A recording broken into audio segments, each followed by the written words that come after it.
সহজ লেসনে তোমাদের সকলকে স্বাগত। আজকের এই ভিডিওতে আমরা ক্লাস 5 এর ফার্স্ট সামেটিভ ইভ্যালুয়েশন 2025 সালের ইংলিশ সাবজেক্টের সম্পূর্ণ উত্তর সহ নমুনা প্রশ্নপত্র সেট 5 সম্পর্কে আলোচনা করব। তো চলো এই ভিডিওতে আমরা দেখে নিই ক্লাস 5 এর ফার্স্ট ইউনিট টেস্ট 2025 ইংলিশ সাবজেক্টের এই কোশ্চেন পেপারের উত্তরগুলো। প্রথম ইউনিট টেস্টে তোমাদের 20 নম্বরের পরীক্ষা নেওয়া হবে এবং সময় দেওয়া থাকবে 40 মিনিট, ঠিক আছে। এই প্রশ্নোত্তরের পিডিএফ ফাইলগুলো আমাদের সহজ লেসন অ্যাপের মধ্যে দেওয়া আছে, অ্যাপের লিঙ্ক ডেসক্রিপশন বক্সে রয়েছে, সেখান থেকে তোমরা অ্যাপটিকে ডাউনলোড করে চাইলে প্রশ্ন এবং উত্তরের পিডিএফগুলো নিতে পারো। দেখো এই কোশ্চেন পেপারের প্রথম বলা হচ্ছে সেকশন এ রিডিং কম্প্রিহেনশন সিন, ঠিক আছে। 1 নম্বর থেকে দেওয়া আছে read the following passage carefully and answer the questions given below. অর্থাৎ এখানে তোমাদের একটি প্যাসেজ দেওয়া হয়েছে, প্যাসেজটিকে পড়তে হবে এবং তার নিচে যে প্রশ্ন রয়েছে সেগুলোর উত্তর লিখতে হবে। তো প্যাসেজটি হচ্ছে তোমাদের লেসন 2 থেকে দেওয়া হয়েছে, আর ফিট অন ফিট, ঠিক আছে, সেখান থেকে দেওয়া আছে। দেখো কি বলা হয়েছে এখানে, after months of planning the team begin to climb. তো আফটার মানে কি পরে, ঠিক আছে। মান্থস অফ প্ল্যানিং, মান্থস মানে হচ্ছে এখানে কয়েক মাস, প্ল্যানিং মানে পরিকল্পনা, অর্থাৎ কয়েক মাস পরিকল্পনার পরে দ্য টিম মানে হচ্ছে দলটি, বিগেন মানে হচ্ছে শুরু করলো, টু ক্লাইম্ব মানে হচ্ছে উঠতে বা আরোহণ করতে। অর্থাৎ কয়েক মাস পরিকল্পনা করার পর দলটি কি করলো, পর্বতে আরোহণ করার শুরু করলো। Out of all climbers on the expedition only 4 would get a chance to make an attempt to reach the summit. ওকে, তো কী বলা হচ্ছে, out of all climbers on the expedition মানে হচ্ছে কি, অভিযান। অর্থাৎ এই অভিযানের সমস্ত ক্লাইম্বার্স মানে হচ্ছে আরোহী, সমস্ত আরোহীদের মধ্যে অনলি 4 শুধুমাত্র 4 জন উড গেট আ চান্স মানে কি সুযোগ, গেট মানে হচ্ছে পাওয়া, ঠিক আছে। শুধুমাত্র 4 জনই সুযোগ পাবে, কি সুযোগ পাবে, to make an attempt to reach the summit মানে হচ্ছে পর্বতের শৃঙ্গ, সেই পর্বতের শৃঙ্গে ওঠার শুধুমাত্র 4 জনই কিন্তু সুযোগ পাবে। Okay, Hunt the team leader selected 2 teams of climbers. তো হান্ট কে ছিলেন, তিনি ছিলেন টিম লিডার ছিলেন, ঠিক আছে, দলের অধিনায়ক ছিলেন। সেই হান্ট কী করেছিলেন, সিলেক্টেড মানে নির্বাচন করেছিলেন 2 টিমস অফ ক্লাইম্বার্স, অর্থাৎ পর্বত আরোহীদের মধ্যে থেকে তিনি 2টি দলকে নির্বাচন করেছিলেন। The first team include Tom Bourdillon and Charles Evans. অর্থাৎ দ্য ফার্স্ট টিম মানে হচ্ছে কি, প্রথম দলটা যে তিনি নির্বাচন করেছিলেন তার মধ্যে কারা কারা ইনক্লুড ছিলেন বা কারা কারা ছিলেন সেই দলে, টম বার্ডিলান আর হচ্ছে চার্লস ইভান্স। ওকে, এই দুজন ছিলেন প্রথম যে দল তিনি তৈরি করেছেন সেই দলের মধ্যে। While Edmund Hillary and Tenzing Norgay made up the second team, যেখানে এডমান্ড হিলারি আর হচ্ছে তেনজিং নোরগে এই দুজন ছিলেন সেকেন্ড টিম মানে হচ্ছে দ্বিতীয় দলের মধ্যে ছিলেন। ওকে, তো এই প্যাসেজটা তোমাদের দেওয়া আছে, এখান থেকে তোমাদের প্রশ্নের উত্তর লিখতে হবে। দেখো কি প্রশ্ন দেওয়া হয়েছে, নাম্বার এতে বলা হচ্ছে complete the following sentences with information from the text. অর্থাৎ যে প্যাসেজটি আমরা পড়লাম সেখান থেকে তথ্য নিয়ে এখানে এই যে শূন্যস্থানগুলো দেওয়া আছে এই শূন্যস্থানগুলোকে পূরণ করতে হবে। 4টি প্রশ্ন দেওয়া আছে এবং প্রশ্নের মান হচ্ছে 1 নম্বর করে 1 × 4 = 4, ঠিক আছে।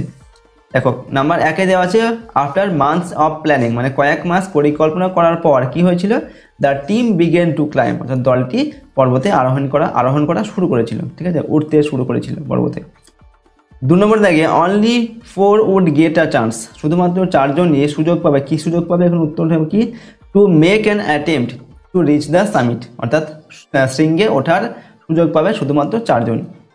3 নম্বর হচ্ছে hunt the team leader selected, অর্থাৎ হান্ট ছিলেন কি টিম লিডার এবং তিনি কি নির্বাচন করেছিলেন, উত্তর কি হবে, 2 টিমস অফ ক্লাইম্বার্স, মানে পর্বত আরোহীদের মধ্যে থেকে তিনি 2টি দলকে নির্বাচন করেছিলেন। 4 নম্বর দ্য ফার্স্ট টিম ইনক্লুড, অর্থাৎ প্রথম দলে কারা কারা ইনক্লুড ছিলেন, উত্তর হচ্ছে Tom Bourdillon and Charles Evans, অর্থাৎ প্রথম দলে টম বার্ডিলান আর হচ্ছে চার্লস ইভান্স এই দুজন ছিলেন। আর সেকেন্ড টিমে কারা কারা ছিলেন, তেনজিং নোরগে আর হচ্ছে এডমান্ড হিলারি, ঠিক আছে, Edmund Hillary and Tenzing Norgay ছিলেন সেকেন্ড টিমে। Number B write T for true and F for false statements in the boxes. এখানে বলা হচ্ছে কি সঠিক হলে তার পাশে টি লিখতে হবে এবং ভুল হলে তার পাশে লিখতে হবে এফ, ঠিক আছে। তো দেখো প্রথম নাম্বার 1-এ কি দেওয়া আছে এবং এখানে 4টি প্রশ্ন দেওয়া আছে, প্রশ্নের মান 1 নম্বর করে 1 × 4 = 4। 1 নম্বর থেকে বলা হচ্ছে hunt the team leader selected 2 teams of climbers, অর্থাৎ অধিনায়ক ছিলেন কে, হান্ট, তিনি কি করেছিলেন, আর পর্বত আরোহীদের মধ্যে থেকে 2টি দলকে নির্বাচন করেছিলেন, এটা সঠিক তথ্য, তিনি 2টি দল নির্বাচন করেছিলেন, ঠিক আছে, তো এটা লিখবে টি।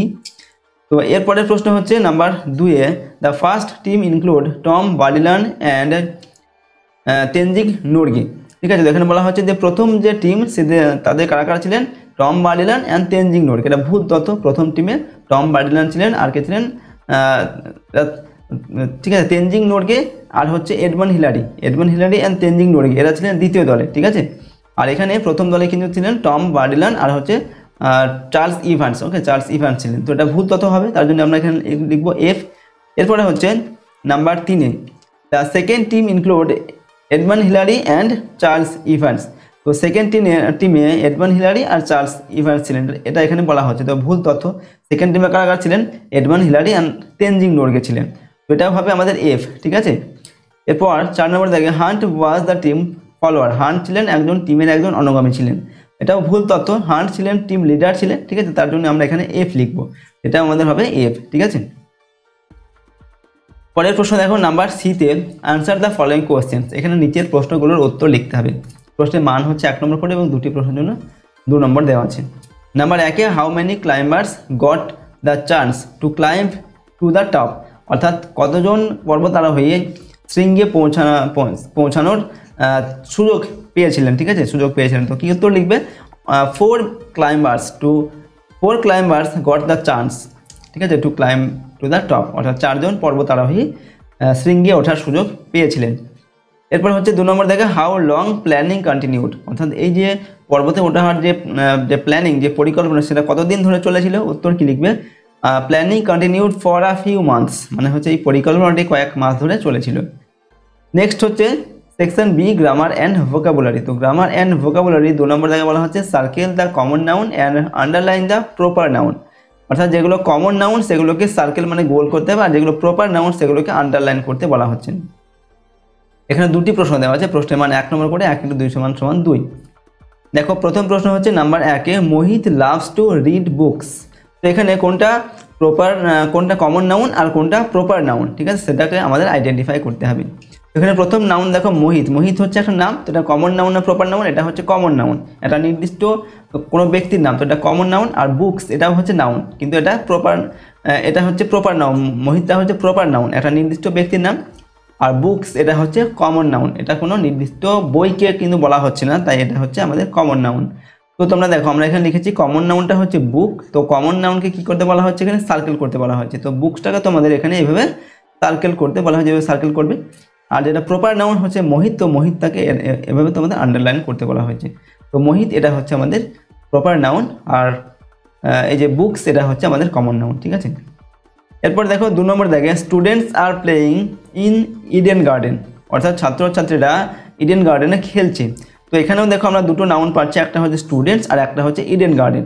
এখানে স্টুডেন্টস এটা হচ্ছে আমাদের কমন নাউন। স্টুডেন্টস মানে কোনো নির্দিষ্ট একটা স্টুডেন্টসকে কিন্তু বলা হচ্ছে না, স্টুডেন্টস মানে ছাত্রছাত্রীরা, অনেক ছাত্রছাত্রীকে বোঝানো হচ্ছে, তার জন্য এটা হচ্ছে আমাদের কমন নাউন। তো এটাকে সার্কেল করতে বলা হয়েছে, তো কমন নাউনটাকে আমাদের সার্কেল করতে হবে। ঠিক আছে, আর ইডেন গার্ডেন একটা নির্দিষ্ট গার্ডেন বা নির্দিষ্ট একটা খেলার মাঠকে বোঝানো হচ্ছে, তার জন্য এটা হচ্ছে আমাদের প্রপার নাউন। তো এটাকে আমাদের আন্ডারলাইন করতে হবে। ঠিক আছে, তো কমন নাউন হচ্ছে আমাদের স্টুডেন্টস আর প্রপার নাউন হচ্ছে ইডেন গার্ডেন, এরকম করে এগুলোকে করতে হবে। এরপর দেখো 3 নম্বর দেখে change masculine gender into feminine gender. Okay, অর্থাৎ ম্যাসকুলিন জেন্ডার থেকে ফেমিনাইন জেন্ডারে এগুলোকে পরিবর্তন করতে হবে। ম্যাসকুলিন জেন্ডার মানে হচ্ছে কি পুংলিঙ্গ, আর ফেমিনাইন জেন্ডার মানে হচ্ছে স্ত্রীলিঙ্গ, অর্থাৎ পুংলিঙ্গ থেকে স্ত্রীলিঙ্গে পরিবর্তন করতে হবে। প্রশ্নের মান হচ্ছে 1 নম্বর করে। এখানে 4টি প্রশ্ন দেওয়া আছে, 1 × 4 = 4। তো প্রথমে দেওয়া আছে নাম্বার 1-এ ফাদার মানে কি বাবা, তো এটা হচ্ছে পুংলিঙ্গ, এটাকে স্ত্রীলিঙ্গ করলে কি হবে? মাদার হবে, অর্থাৎ মা হবে। ঠিক আছে, স্ত্রীলিঙ্গ। 2 নম্বর জায়গায় রয়েছে স্যার মানে হচ্ছে কি মহাশয়, যেটাকে আমরা বলি, তো এটা হচ্ছে পুংলিঙ্গ, তো স্ত্রীলিঙ্গ কি হবে? ম্যাডাম। ঠিক আছে, এরপর 4 নম্বর হচ্ছে, এটা 3 নম্বর হবে। ঠিক আছে, কক মানে হচ্ছে মুরগ। ঠিক আছে, মোরগ আর কি, এটা হচ্ছে পুংলিঙ্গ। আর স্ত্রীলিঙ্গ কি হবে? হেন মানে হচ্ছে মুরগি। ঠিক আছে, নেক্সট হচ্ছে বুল মানে হচ্ছে কি ষাঁড়, অর্থাৎ এটা হচ্ছে পুংলিঙ্গ। আর এর স্ত্রীলিঙ্গটা কি হবে? কাউ মানে হচ্ছে কি গরু বা গাভী। ঠিক আছে, তো এগুলোর পুংলিঙ্গ দেওয়া আছে, আমরা স্ত্রীলিঙ্গ এগুলোকে লিখলাম। ঠিক আছে, নেক্সট হচ্ছে দেখো 4 নম্বর জায়গায় choose the correct answer and fill the blanks. এখানে সঠিক উত্তরটা এখানে 3টি করে অপশান দেওয়া আছে। দেখো সঠিক যেটা হবে সেটাকে বেছে নিয়ে আমাদের শূন্যস্থানে লিখতে হবে। ঠিক আছে, 1 × 2 = 2। প্রশ্নের মান 1 করে দেওয়া আছে, দুটির জন্য 2 নম্বর। এখানে প্রথমে নাম্বার 1-এ দেওয়া আছে ড্যাশ দেওয়া আছে, এবং এখানে দেওয়া আছে এ দ্য আর হচ্ছে an. San gives us light, তো এখানে কি দেওয়া আছে? সান এর আগে আমাদের কি হবে? সান এর আগে হবে দা। ঠিক আছে, THE, অর্থাৎ the sun gives us light, সূর্য আমাদের আলো দেয়। ঠিক আছে, সানের আগে দা হবে। নেক্সট প্রশ্ন হচ্ছে নাম্বার 2-এ ড্যাশ এখানে দেওয়া আছে এ অ্যান্ড বি দেওয়া আছে এখানেও। One eyed deer was running in the forest, এখানে দেখো ওয়ান আইড, এখানে ওটা যদিও কিন্তু আমাদের হচ্ছে ভাবেল, তো এর আগে আমাদের অ্যান হয় কিন্তু এখানে অ্যান হবে না, এখানে এ হবে, ঠিক আছে, এখানে আমাদের এ হবে যেহেতু এটা ভাবেলের মধ্যে উচ্চারণ হচ্ছে তার জন্য এখানে আমরা লিখবো এ লিখবো, ঠিক আছে, এই যে শূন্যস্থানে আমরা লিখবো A. A one eyed deer was running in the forest, অর্থাৎ একটা এক চোখো হরিণ বনের মধ্যে ছুটছে। এরপরের প্রশ্ন রয়েছে সেকশন সি রাইটিং স্কিল, এখানে কি বলা হচ্ছে দেখো, right 4 sentences about Taj Mahal, Taj Mahal সম্পর্কে এখানে 4টি বাক্য লিখতে বলা হচ্ছে। প্রশ্নের মান 2 নম্বর দেওয়া আছে এবং এখানে কিছু হিন্টস দেওয়া আছে দেখো, situated at Agra beside river Yamuna, অর্থাৎ যমুনা নদীর পাশে আগ্রাতে এটা অবস্থিত এই তাজমহলটা, ঠিক আছে। বিল্ড অফ মার্বেল, এটা মার্বেল দিয়ে তৈরি। Tomb of Shahjahan and Mumtaz মহল, ঠিক আছে, মুমতাজ মহল এবং শাহজাহানের যে সমাধি সেই সমাধির উপরে এটা গড়ে তোলা হয়েছে। Okay, one of the 7 wonders of the world, এবং এটা বিশ্বের 7টি বিস্ময়কর জিনিসের মধ্যে একটি জিনিস, ঠিক আছে। তো এইগুলোর সাহায্যে কিন্তু আমরা লিখবো এই প্যারাগ্রাফটা যেটা লিখতে বলা হয়েছে। তো আমরা এখানে লিখলাম তাজমহল, তো তাজমহল সম্পর্কে লিখছি তার জন্য উপরে আমরা হেডিং করলাম তাজমহল। এরপর দেখো প্রথমে Taj Mahal is situated at Agra beside river Yamuna, অর্থাৎ যমুনা নদীর তীরে আগ্রাতে তাজমহল অবস্থিত, ঠিক আছে। It is build of marble, এটা মার্বেল দিয়ে তৈরি করা হয়েছে, ঠিক আছে। It is build over Mumtaz Mahal's tomb, এটা মুমতাজ মহলের যে সমাধি তার উপরে গড়ে তোলা হয়েছে। The Taj Mahal is one of the 7 wonders of the world, এবং তাজমহল পৃথিবীর 7টি বিস্ময়কর জিনিসের মধ্যে একটি। তো এরকমভাবে আমরা সংক্ষেপে এই বাক্যগুলোকে লিখলাম, ঠিক আছে, তাজমহল সম্পর্কে। তো দেখো আজকের এই ভিডিওতে আমরা তোমাদের ক্লাস 5-এর ফার্স্ট ইউনিট টেস্ট 2025 ইংলিশ সাবজেক্টের একটি মডেল কোশ্চেন পেপারের সম্পূর্ণ উত্তর আলোচনা করলাম। প্রশ্নোত্তরগুলো অবশ্যই তোমরা ভালোভাবে মুখস্থ করবে এবং প্র্যাকটিস করবে, আর তোমাদের ফার্স্ট ইউনিট টেস্টের মধ্যে যে লেসনগুলো রয়েছে সেই লেসনগুলো অবশ্যই খুব ভালোভাবে পড়বে, ঠিক আছে। প্রতিটি লেসনের বাংলা অর্থ এবং তার যে এক্সারসাইজগুলো রয়েছে, অ্যাক্টিভিটিগুলো, সমস্ত অ্যাক্টিভিটির উত্তরও কিন্তু করে দেওয়া হয়েছে, তার ভিডিও আমাদের চ্যানেলে রয়েছে, তোমরা ভিডিওগুলো অবশ্যই দেখে নেবে। ভিডিও লিঙ্ক ডেসক্রিপশন বক্সে দেওয়া থাকবে, সেখান থেকে তোমরা চাইলে কিন্তু দেখে নিতে পারো।